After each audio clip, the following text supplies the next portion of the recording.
Why did the Vikings adopt Christianity voluntarily? I'll reveal how they chose it on their own. And meet Erik, a young Viking explorer. But then, what motivated the Viking kings to choose Christianity? Erik learns that the cross acted like a passport. Vikings marked themselves with it to trade freely among Christian merchants. But did the Viking kings see any political benefit in adopting Christianity? Erik discovers that the shift happened in the 900s, not by force, but to link the throne with Europe's mighty Christian kingdoms.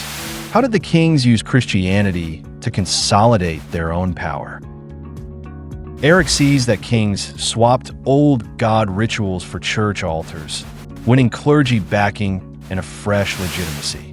Did the kings use the church to control their subjects? Erik learns that the rulers called the church to their side, using it to tighten control over the realm.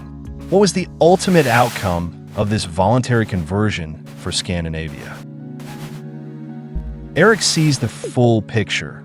Trade flourished, kings grew stronger, and Scandinavia joined the Christian world without a sword.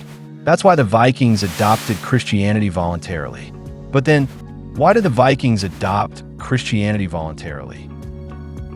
Erik learns that the Vikings didn't flip a switch in the 900s. They started hearing the gospel from missionaries in the 700s, and traders began wearing the cross as a passport. The shift was gradual, not sudden. But why did this slow change matter? Erik discovers that the Vikings didn't abandon their gods.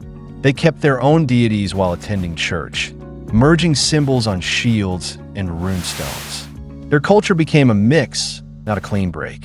How did this blend reshape power? Erik sees that the Viking kings didn't become puppets. By embracing Christianity while still honoring their gods, they claimed divine right from both sides, tightening their grip on the realm. Did this hybrid faith affect the wider world? Erik realizes that by the 900s, the Vikings weren't isolated. Their conversion linked Scandinavia to a Christian Europe already largely converted, opening new trade routes and alliances that reshaped the continent. So why did the Vikings adopt Christianity voluntarily? So here's why the Vikings adopted Christianity voluntarily. Erik and his kings saw the cross as a trade passport, forged alliances, and used the church to boost power. Nothing was forced. This linked Scandinavia to Christian Europe. That's the whole story at a glance. Now, draw me the world.